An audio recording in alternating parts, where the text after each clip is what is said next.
میرا نام ثاقب ہے اور میری عمر تقریباً 17 سال ہے۔ میرا تعلق لاہور سے ہے۔ میرا قد اس وقت بہت بڑا تھا اور جسم بھی بہت زیادہ فٹ تھا۔ میں کافی نوجوان دکھائی دیا کرتا تھا۔ میں اپنے جسمات کے لحاظ سے عمر سے کچھ زیادہ بڑا لگتا تھا۔ میری زندگی کافی حسین چل رہی تھی۔ میں بہت زیادہ کام کیا کرتا تھا، اپنے گھر کا سارا کام میں نے سنبھال رکھا تھا، لیکن پتہ نہیں کیوں آج کل میں بہت زیادہ سست ہو گیا تھا۔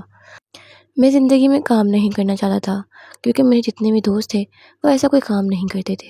اب میں بھی اکثر اوقات کالج جانے کے بہانے اپنے دوستوں کے ساتھ باہر چلا جایا کرتا تھا اور رات کو دیر سے واپس گھر آتا تھا کہ مجھے گھر کا کوئی کام شام نہ کرنا پڑے۔ ویسے بھی میرے بڑے بھائی کی شادی ہونے والی تھی، ایسے گھر میں بہت زیادہ ایسے کام تھے جو صرف مجھے ہی کرنے پڑتے تھے، اور میرے بھائی کے بعد اب میرا ہی نمبر تھا، یعنی اس کے بعد میری ہی شادی ہونی تھی۔ پھر وہ دن بھی آ گیا جس دن میرے بھائی کی شادی تھی۔ میری چھوٹی پھپھو ہمارے گھر آئی ہوئی تھی جس کی عمر کچھ زیادہ نہیں تھی، وہ تقریباً 22 سال کی تھیں۔ میری پھپھو بہت زیادہ حسین تھیں، وہ اپنی عمر سے بھی بہت زیادہ چھوٹی لگتی تھیں۔ وہ کپڑے بھی ایسے پہنتی تھی کہ جو کوئی بھی انہیں ایک دفعہ دکھتا تھا تو ان کی طرف ہی دیکھتا رہ جاتا تھا۔ میری پھپھو بہت زیادہ خوبصورت لگتی تھیں، یہی بات تھی کہ میں اپنی پھپھو پر اپنا دل ہار بیٹھا تھا۔ حالانکہ مجھے پتہ تھا کہ اگر اس بات کا کسی پتہ چل گیا تو میرے لیے بہت بڑا برا ہوگا، لیکن پھر بھی میں اپنی پھپھو کے پیچھے لگا ہوا تھا۔ جیسے جیسے دن گزرتے جا رہے تھے میں پھپھو سے دن بدن اٹیچ ہوتا جا رہا تھا اور میں اپنے مقصد میں کامیاب بھی ہوتا جا رہا تھا، کیونکہ میں پھپھو سے دوستی کرنا چاہتا تھا۔ لیکن جیسے ہی کچھ دن گزرے مجھے ہی اس بات کا پتہ چلا کہ میری پھپھو کی شادی کرنے والی ہے۔ یہ سن کر میرا دل بجھ سا گیا۔ یہ وجہ تھی کہ میں اپنے پھپھو سے دور ہونے لگا تھا۔ میری پھپھو شادی کروانے کے بعد بھی اکثر اوقات مجھے کال کر لیا کرتی تھی، لیکن پھر کچھ یوں ہوا کہ میری پھپھو کا شوہر ملک سے باہر چلے گیا اور میری پھپھو پھر سے اکیلی رہ گئی۔ میں بہت زیادہ خوش ہوا اور اپنی پھپھو کے گھر چلا گیا۔ پھپھو بھی مجھے دیکھ کر بہت زیادہ خوش ہوئی کیونکہ میری پھپھو میری عمر کی ہی تھیں، وہ مجھ سے صرف 4 سال بڑی تھیں۔ میری پھپھو نے میرا بہت شاندار استقبال کیا۔ میں بھی اپنی پھپھو کو اس حالت میں دیکھ کر بہت زیادہ خوش ہوا۔ آج بھی وہ بہت زیادہ حسین لگ رہی تھیں۔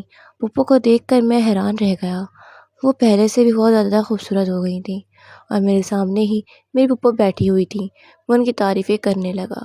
اس روز میں نے اپنی پھپھو سے کہہ دیا کہ آپ تو بالکل لڑکیوں جیسی لگتی ہیں، اوپر سے اتنی زیادہ حسین ہے۔ میری پھپھو مجھ سے کہنے لگیں ایسی باتیں نہیں کرتے، کچھ رشتوں کا لحاظ رکھ لو، لیکن میں کیا کرتا، میری پھپھو ہی بہت زیادہ خوبصورت تھی۔ میں اپنی پھپھو کے ساتھ کوئی سین بنانا چاہتا تھا۔ اب جب بھی میں اپنی پھپھو کو دیکھتا تھا میری نیت بدل جاتی تھی۔ پھپھو کو دیکھتے ہی میرے اندر عجیب قسم کی بے چینی ہونے لگتی تھی۔ ایسا میرے ساتھ پہلے کبھی نہیں ہوا تھا۔ شاید میں پھپھو کے ساتھ بہت زیادہ محبت کرنے لگا تھا۔ جیسے جیسے دن گزرتے گئے میری طلب پھپھو کے لیے بڑھتی چلی جا رہی تھی۔ میری پھپھو کو اس بات کا احساس ہونے لگا تھا، وہ میری طرف بہت زیادہ متوجہ ہونے لگی تھیں۔ میری پھپھو شادی کے بعد اور زیادہ پیاری لگنے لگی تھی، ان کی خوبصورتی میں دن بدن اضافہ ہوتا جا رہا تھا۔